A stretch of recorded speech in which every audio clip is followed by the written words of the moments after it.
ദൈവനാമത്തിന് മഹത്വമുണ്ടാകട്ടെ. ഈ പരിശുദ്ധമായ അൾത്താരയിൽ കയറി നിൽക്കുവാൻ എനിക്ക് ഭാഗ്യം ലഭിച്ചതിനെ ഓർത്ത് അമ്മ മാതാവിനും ഈശോയ്ക്കും 1000 നന്ദി പറയുന്നു. എൻ്റെ പേര് സിജ ചെറിയാൻ. ഞാൻ ഇപ്പം മസ്കറ്റിൽ നിന്ന് ലീവിന് വന്നതാണ്. ഞങ്ങളൊരു 10-17 വർഷമായിട്ട് ഞാനും എൻ്റെ ചേച്ചിയുടെ ഫാമിലിയും അവിടെയാണ്.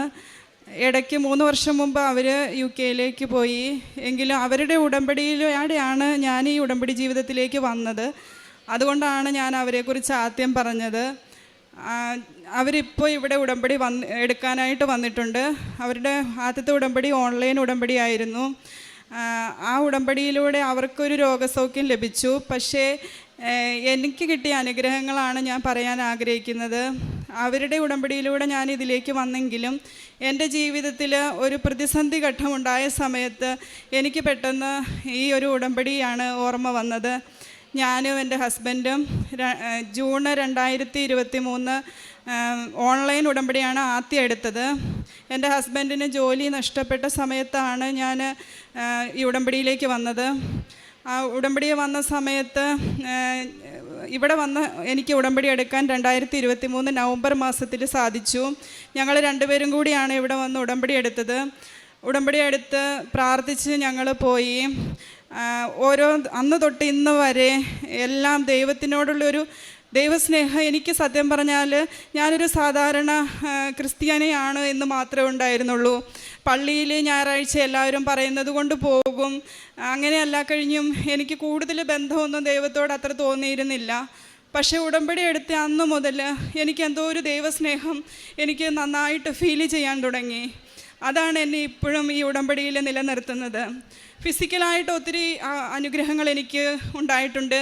ഒന്നാമത് എനിക്കൊരു രോഗസൗഖ്യം. ഞാൻ ഈ മെയ് മാസം 2-ാം തീയതി എനിക്ക് യൂട്രസ് സംബന്ധമായ ചെറിയ പ്രശ്നങ്ങളൊക്കെ തുടങ്ങിയ സമയത്ത് ഞാനൊരു ഡോക്ടറെ പോയി കണ്ടു. അപ്പോൾ ഡോക്ടർ എന്നോട് പറഞ്ഞു, ഇത് എൻഡോമെട്രിയം ഭയങ്കര തിക്കാണ്, DNC ചെയ്ത് ബയോപ്സിക്ക് അയക്കണം എന്ന് പറഞ്ഞു. അപ്പോൾ എൻ്റെ മനസ്സിൽ എന്നോട് പറഞ്ഞു പേടിക്കൊന്നും വേണ്ട. പക്ഷേ എനിക്കൊരു പേടിയും തോന്നിയില്ല. കാരണം അപ്പം തന്നെ ഞാൻ പറഞ്ഞു ഇത് ദൈവമഹത്വത്തിനാണ്. അതപ്പോൾ എൻ്റെ മനസ്സിൽ പറയുന്നു ഇത് ദൈവമഹത്വത്തിന് വേണ്ടിയാണ്. ഞാൻ അങ്ങനെ പറഞ്ഞ് പിറ്റേ ദിവസം വേറൊരു ഡോക്ടർ ഹസ്ബൻഡ് പറഞ്ഞ അനുസരിച്ച് പോയി കണ്ടു. കണ്ട സമയത്ത് ഡോക്ടർ പറഞ്ഞു എന്തായാലും ഒരു ഹോർമോൺ ടാബ്ലറ്റ് ഉണ്ട്, ഇത് കഴിക്കുക. അപ്പം മറ്റേ ഡോക്ടർ പറഞ്ഞു ഇത് ടാബ്ലറ്റ് കൊണ്ടൊന്നും മാറത്തില്ല എന്ന് പറഞ്ഞതാണ്. പക്ഷേ എനിക്കൊരു പേടി തോന്നിയില്ല. ഞാൻ എൻ്റെ കാശുരൂപം മുറുകെ പിടിച്ചു. ഞാൻ പിറ്റേ ദിവസം ചെന്ന് പറഞ്ഞ് ഡോക്ടറെ കണ്ടപ്പോൾ ഡോക്ടർ ഈ ടാബ്ലറ്റ് പ്രിഫർ ചെയ്തു. ഞാനത് കഴിച്ചതിന് ശേഷം ഇങ്ങോട്ട് വരുന്നതിന് 2 ദിവസം മുമ്പ് ഞാൻ പോയി സ്കാൻ ചെയ്തു. സ്കാൻ ചെയ്ത ഡോക്ടർ പറഞ്ഞ് സ്കാൻ ചെയ്യാൻ റൂമിൽ കയറിയപ്പോൾ എനിക്ക് അവിടെ ഉപ്പിട്ട് പ്രാർത്ഥിക്കാനുള്ള ഒരു സമയം കിട്ടി. ഞാൻ ഉപ്പുമായിട്ട് പോയിട്ടുണ്ടായിരുന്നു. ഉപ്പ് കൊണ്ടുപോയി ഞാൻ സ്കാനിങ് മെഷീൻ്റെ പരിസരത്തൊക്കെ ഇട്ടേച്ചിട്ട് ഞാൻ പ്രാർത്ഥിച്ചു. വിശ്വാസ പ്രമാണം ചൊല്ലി ഞാൻ പ്രാർത്ഥിച്ചു. എനിക്ക് ആ ഡോക്ടറെ കണ്ടപ്പോൾ സത്യം പറഞ്ഞാൽ മദർ മേരിയാണ് എന്നെ സ്കാൻ ചെയ്തതെന്ന് എനിക്ക് ഫീൽ ചെയ്തു. ഞാൻ ശരിക്കും ഒരു മാതാവിൻ്റെ മുഖമായിരുന്നു എനിക്ക് ആ ഡോക്ടറിൽ തോന്നിയത്. എന്തായാലും എനിക്ക് റിപ്പോർട്ട് കിട്ടി, യാതൊരു കുഴപ്പമില്ല, ഒരു ടാബ്ലറ്റ് പോലും എടുക്കണ്ടെന്ന് എന്നോട് പറഞ്ഞു. അതുകൂടാതെ അത് അങ്ങനെ ഒരു വലിയ അനുഗ്രഹമാണ് എനിക്ക് ദൈവം തന്നത്. അതുകൂടാതെ എൻ്റെ മക്കളുടെ അലർജി രോഗങ്ങൾ എപ്പോഴും മൂക്ക് ചൊറിച്ചിലും പ്രശ്നങ്ങളുമായിരുന്നു. രാവിലെ എണീക്കുമ്പോൾ തൊട്ട് ചൊറിയാൻ തുടങ്ങും. നമുക്ക് എപ്പോഴും ഭയങ്കര അസ്വസ്ഥതയായിരുന്നു. ഇപ്പോൾ സത്യം പറഞ്ഞാൽ ഞാൻ ഈ ഇട സമയത്ത് ആലോചിച്ച് നോക്കി, ഇവരിപ്പോൾ ഒന്നും പറയുന്നില്ലല്ലോ, ഇങ്ങനത്തെ കാര്യങ്ങളൊന്നും ഇവരിപ്പോൾ പറയുന്ന പോലും ഇല്ല. ഒത്തിരി ആശ്വാസം ലഭിച്ചു അവർക്ക്. പ്രത്യേകിച്ചായിട്ട് എൻ്റെ ചാച്ചൻ്റെ കാര്യമാണ് ഞാൻ പറയാൻ. ഇവിടെ ചാച്ചനെ ഞാൻ കൊണ്ടുവന്നിട്ടുണ്ട്. എൻ്റെ ചാച്ചന് ഇപ്പോൾ 70 വയസ്സ് മേളിലുണ്ട്. ഒരു 70 വർഷത്തോളമായിട്ട് ചാച്ചന് എനിക്ക് ഓർമ്മ വെച്ച കാലം മുതൽ നല്ല മദ്യപാനിയാണ്. ഞങ്ങൾ 3 പെൺമക്കളാണ് ചാച്ചനുള്ളത്. എപ്പോഴും ഞങ്ങൾ പ്രാർത്ഥിക്കും, ദൈവമേ എന്താണ് എൻ്റെ ചാച്ചൻ്റെ മദ്യപാനവും പുകവലിയൊന്നും മാറാത്തത്. ഞങ്ങൾ ഇത്രയും വർഷം പ്രാർത്ഥിച്ചിട്ട് ഒരു ഫലവും കിട്ടിയിട്ടില്ല. പക്ഷേ ഈ ഉടമ്പടി എടുത്തപ്പോൾ പ്രാർത്ഥിച്ചതിൻ്റെ ഫലമായി എൻ്റെ ചാച്ചൻ്റെ പുകവലി പൂർണ്ണമായും മാറി. പിന്നെ ഇടയ്ക്ക് ചാച്ചന് ഒരു ന്യൂമോണിയ വന്ന് ഓഗസ്റ്റ് മാസത്തിൽ അഡ്മിറ്റായ സമയത്ത് 13 ദിവസം ഇവിടെ ഒരു കോതമംഗലം ഒരു ഹോസ്പിറ്റലിൽ അഡ്മിറ്റായിരുന്നു. തിരിച്ച് വീട്ടിൽ ചെന്ന സമയത്ത് ചാച്ചനിങ്ങനെ രോഗം മാറിയല്ലായിരുന്നു വീട്ടിലേക്ക് പോയത്. അവർ ഡിസ്ചാർജ് ചെയ്ത് വീട്ടിൽ വിട്ടു. ചാച്ചന് പെട്ടെന്ന് ഇങ്ങനെ ഇരുന്ന സമയത്ത് ചെയർ മറിഞ്ഞ് ചാച്ചൻ വീണു. ഞങ്ങൾ 3 പേരും 3 സ്ഥലത്താണ്. എൻ്റെ ചേച്ചിമാരൊക്കെ ഒരാൾ UK-യിലാണ്, ഒരാൾ കോട്ടയത്താണ്. അപ്പോൾ ആരുമില്ല, ചാച്ചനും അമ്മയും തന്നെയുള്ളൂ. അമ്മച്ചി പിടിച്ചാൽ എഴുന്നേക്കത്തില്ല. ഞങ്ങൾ 3 പേരും 3 സ്ഥലത്തിരുന്ന് ഇങ്ങനെ വീഡിയോ കോൾ വിളിക്കുകയാണ്. എന്ത് ചെയ്യും? ഞങ്ങളിരുന്ന് കരയുവാണ്, ആരുമില്ല ചാച്ചനെ ആശുപത്രി കൊണ്ടുപോകാൻ. ഞാൻ അപ്പം തന്നെ ഫോൺ കട്ട് ചെയ്തു. എൻ്റെ കാശ് രൂപ എടുത്തു. അമ്മയോട് പറഞ്ഞു, അമ്മ ആരും ഇല്ലമ്മേ, എൻ്റെ അമ്മയെ ചാച്ചനെ ആശുപത്രി കൊണ്ടുപോകാൻ ആരും ഇല്ലമ്മേ. വളരെ സങ്കടപ്പെട്ട് പറഞ്ഞു. ആ നിമിഷം തന്നെ വേറെ അവിടെ അടുത്തുള്ള ആൾക്കാർ, ഞങ്ങളുടെ ആൾക്കാർ എത്തുന്നതിന് മുമ്പ് തന്നെ പകുതി വഴി വരെ കൊണ്ടുപോയി എത്തിച്ചു. അവരവിടെ നിന്ന് ചാച്ചനെ ആശുപത്രി കൊണ്ടുപോയി. അവിടെ ചെന്ന് അഡ്മിറ്റ് ചെയ്തു. ചാച്ചനെ അഡ്മിറ്റ് ചെയ്തു. അപ്പോൾ അവർ പറഞ്ഞു 14 ദിവസം ആശുപത്രി കിടക്കണം, എങ്കിലേ രോഗം ഇത് കുറയത്തുള്ളൂ. ഓക്സിജൻ ലെവലൊക്കെ വളരെ കുറവാണ്. അപ്പോൾ അമ്മച്ചിയോട് ഞാൻ വിളിച്ച് പറഞ്ഞു, അമ്മ പേടിക്കണ്ട, ഞാൻ ഉടമ്പടി എടുത്തിട്ടുണ്ടല്ലോ, ചാച്ചനൊന്നും വരില്ല. എൻ്റെ ചേച്ചി പറഞ്ഞു, ഞാൻ എങ്ങനെ വരും, എനിക്കിപ്പോൾ വരാൻ പറ്റിയ സിറ്റുവേഷനല്ല. ഞാൻ പറഞ്ഞു, ചേച്ചി പേടിക്കണ്ട, വരില്ല, ചാച്ചനൊരു കുഴപ്പമുണ്ടാവില്ല. എനിക്കൊരു അപാര ധൈര്യമായിരുന്നു. അന്ന് അച്ഛൻ ഓഗസ്റ്റ് 13-ാം തീയതിയിൽ ഉടമ്പടി ധ്യാനം ഞാൻ കൂടുന്നു. അപ്പോൾ അച്ഛൻ പറയുകയാണ്, അമ്മ മകളെ വിളിച്ച് പറയുന്നു, നമുക്ക് പേടിക്കണ്ട, നമ്മൾ ഉടമ്പടി എടുത്തിട്ടില്ലേ. അതിൻ്റെ ഉടമ്പടി ക്ലിപ്പ് എൻ്റെ ഫോണിൽ ഇപ്പോഴും ഉണ്ട്. നമ്മൾ ഉടമ്പടി എടുത്തിട്ടില്ലേ, ചാച്ചനൊന്നും പറ്റില്ല, ചാച്ചൻ ICUവിലാണെന്ന് മകൾ അമ്മയെ വിളിച്ച് പറയുന്നു. ആ വീഡിയോ ക്ലിപ്പ് ഇപ്പോഴും ഉണ്ട്. ചാച്ചൻ അതുപോലെ 14 ദിവസം കിടക്കണമെന്ന് പറഞ്ഞതാണ്. 4 ദിവസം കൊണ്ട് ഡിസ്ചാർജായി വീട്ടിൽ വന്നു. മൊത്തം ഓക്സിജൻ സപ്പോർട്ടോടു കൂടിയാണ് ഇനി ജീവിക്കാൻ പറ്റുള്ളൂ. ഓക്സിജനൊക്കെ വാങ്ങിച്ചോളാൻ പറഞ്ഞതാണ്. പക്ഷെ അതിനൊന്നും ഒരു സാഹചര്യം വന്നില്ല. നോക്കൂ, എൻ്റെ ചാച്ചൻ ഇപ്പോൾ എന്തും മിടുക്കനായിട്ടാണ് നിൽക്കുന്നത്. ദൈവം ഞങ്ങൾക്ക് തന്ന അനുഗ്രഹമാണ്. ഞങ്ങളുടെ ആഗ്രഹം പോലെ അതുപോലെ എല്ലാ ദിവസങ്ങളും ഓരോ പ്രതിസന്ധി ഘട്ടം വരുമ്പോൾ ഒരു അപാര ധൈര്യമാണ്. നമുക്ക് എന്ത് പ്രതിസന്ധി വന്നാലും ഈ അമ്മയെ നമ്മൾ അഭയം പ്രാപിച്ചിട്ടുണ്ടെങ്കിൽ 100% നമ്മളെ ദൈവത്തിൻ്റെ സംരക്ഷണം നമുക്ക് കിട്ടും.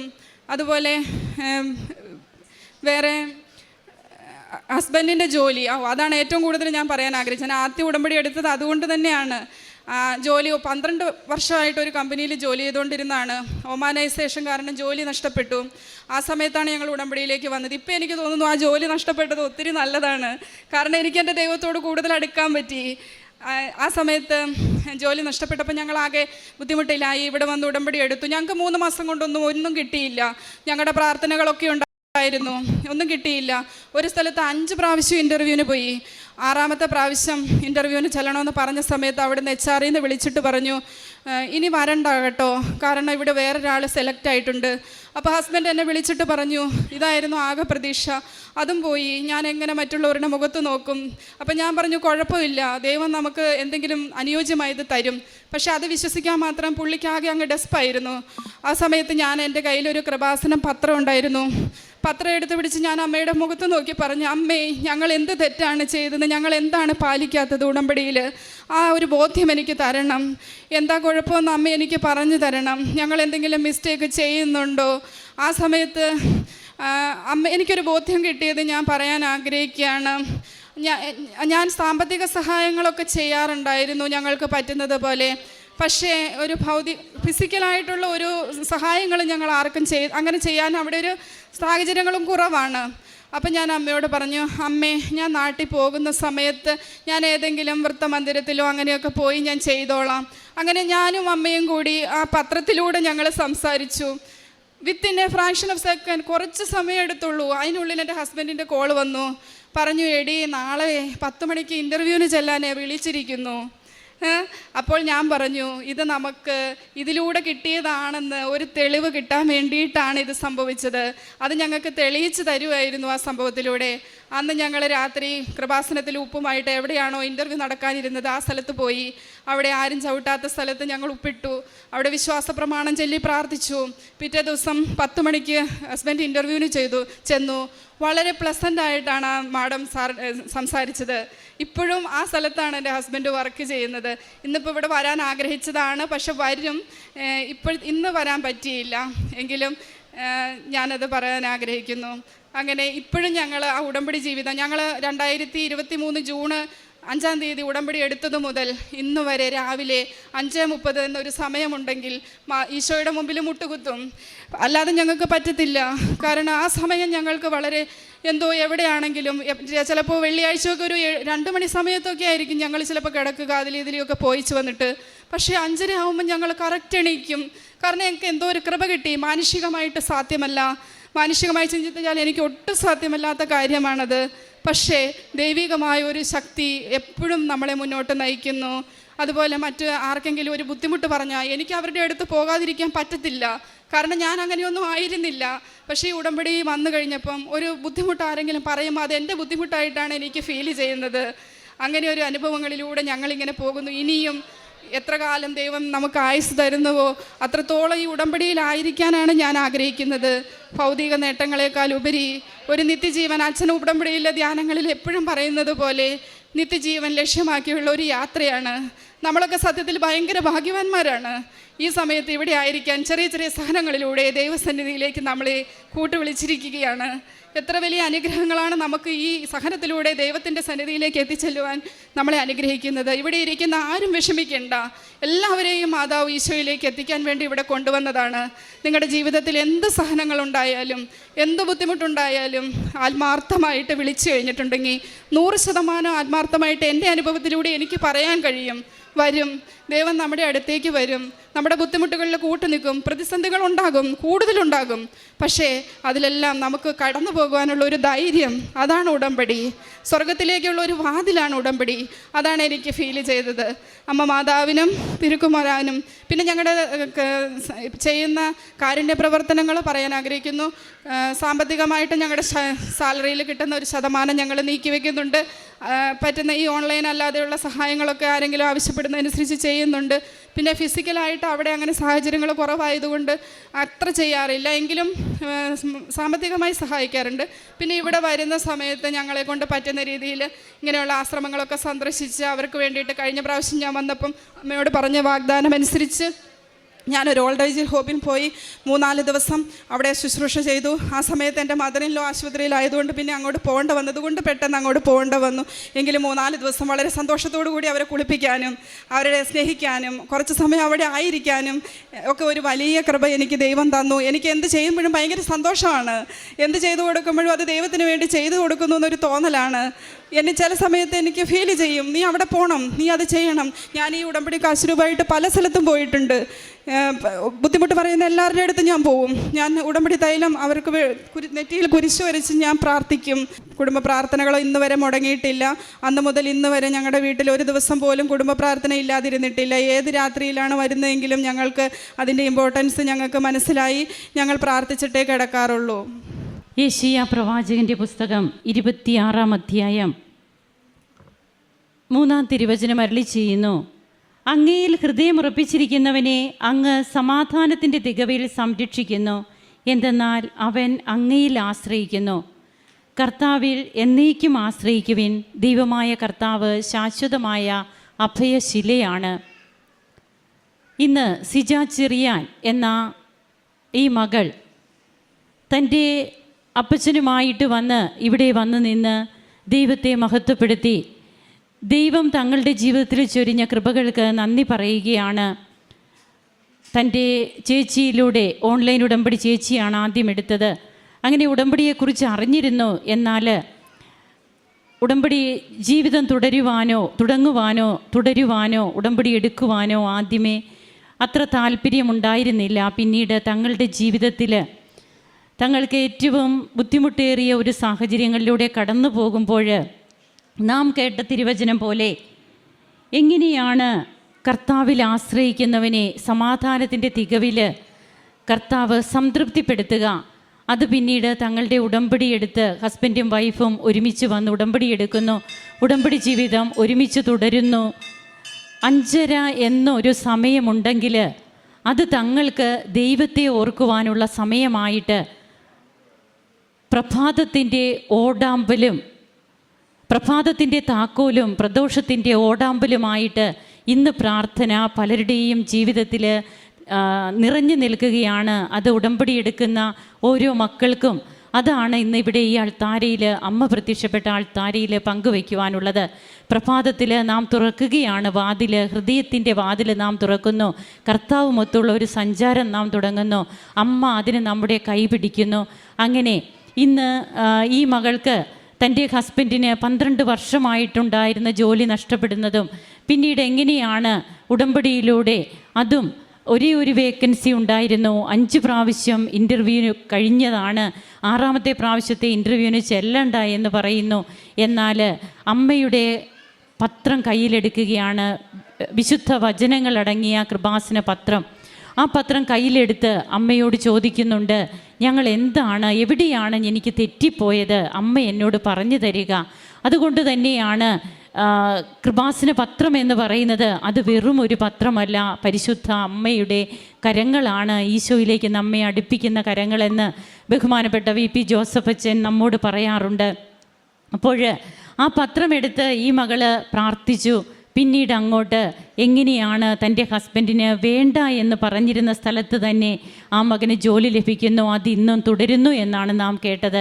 തങ്ങൾക്ക് ജോലി നഷ്ടപ്പെട്ടത്, തൻ്റെ ഹസ്ബൻഡിന് ജോലി നഷ്ടപ്പെട്ടത് ഏറ്റവും കൃപയായിട്ട് ഇന്ന് ഈ മകൾക്ക് അനുഭവിക്കുവാനും അത് മറ്റുള്ളവരുടെ മുമ്പിൽ പറയുവാനും സാധിക്കുന്നു. അതുതന്നെയാണ് യെശയ്യാ 30:20 കർത്താവ് നിനക്ക് കഷ്ടതയുടെ അപ്പവും ക്ലേശത്തിൻ്റെ ജലവും തന്നാലും നിൻ്റെ നയനങ്ങൾ നിൻ്റെ ഗുരുവിനെ ദർശിക്കുമെന്ന് നാം തിരുവചനത്തിലൂടെ വായിക്കുന്നുണ്ട്. അത് തനിക്ക് അനുഭവപ്പെട്ടതായിട്ട് ഇന്ന് സിജ ഇവിടെ പങ്കുവയ്ക്കുന്നു. വീണ്ടും തൻ്റെ അപ്പച്ചൻ്റെ രോഗസൗഖ്യം, തൻ്റെ രോഗസൗഖ്യം 60 വർഷത്തോളമായിട്ട് അപ്പച്ചൻ അനുഭവിച്ചിരുന്ന ദുശ്ശീലങ്ങളിൽ നിന്ന് അപ്പച്ചന് മോചനം ലഭിക്കുന്നത്, ഉടമ്പടി നേർച്ച വസ്തുക്കളുടെ ഉപയോഗം, ഇതൊക്കെ നമ്മുടെ കൈകളിലുണ്ട്. എന്നാൽ അത് എത്രമാത്രം ദൈവസ്നേഹത്തോടെ ശ്രദ്ധയോടെ നാം പ്രയോഗിക്കുന്നു എന്നുള്ളതിലാണ് നാം അത് തിരിച്ചറിയേണ്ടത്. അതിനുള്ള കൃപ ദൈവമാണ് നമുക്ക് തരിക, പരിശുദ്ധാത്മാവാണ് നമ്മെ പ്രചോദിപ്പിക്കുക. തൻ്റെ ജീവിതത്തിൽ താൻ പൈസ കൊടുത്ത് സഹായിക്കുമായിരുന്നു എന്നാണ് ഈ മകൾ പറയുക. പിന്നീടാണ് പൈസ അക്കൗണ്ടിലുണ്ടെങ്കിൽ കൊടുക്കാൻ എളുപ്പമാണ്, ഞാൻ എന്തെങ്കിലും എൻ്റെ ശരീരത്തിൻ്റെ അതായത് ഞാൻ എൻ്റെ ശരീരവും മനസ്സും ചേർത്ത് വെച്ച് ദൈവത്തിന് വേണ്ടിയിട്ട് ഞാൻ എന്താണ് ചെയ്യുക. അതുകൊണ്ട് തന്നെയാണ് കാരുണ്യ പ്രവർത്തനങ്ങൾ ചെയ്യുവാനായിട്ട് ഈ മകൾ മുന്നിട്ടിറങ്ങുന്നതും പിന്നീട് വൃദ്ധസദനങ്ങളിൽ പോയി ശുശ്രൂഷിക്കുന്നു. അവിടെ ഉടനെ തന്നെയാണ് തൻ്റെ ഹസ്ബൻഡിന് ഒരു ജോലിയുടെ ആ സാധ്യതകളൊക്കെ തെളിയുക. അത് ഇന്നും തുടരുവാനായിട്ട് തനിക്ക് സാധിക്കുന്നു. കുടുംബ പ്രാർത്ഥന മുടങ്ങാത്ത എത്രയോ കുടുംബങ്ങളാണ് നമുക്കുള്ളത്. ഉടമ്പടിയിലേക്ക് വന്നതിന് ശേഷം കുടുംബ പ്രാർത്ഥന മുടങ്ങുന്നില്ല. തിരുവചന വായന, അതിന് സമയമെടുക്കാനായിട്ടുള്ള താല്പര്യം, ഇതൊക്കെ തന്നെ സർവശക്തനായ ദൈവമാണ് ഞാൻ എൻ്റെ മുമ്പിൽ വ്യാപരിക്കുക, കുറ്റമറ്റവനായിരിക്കുക.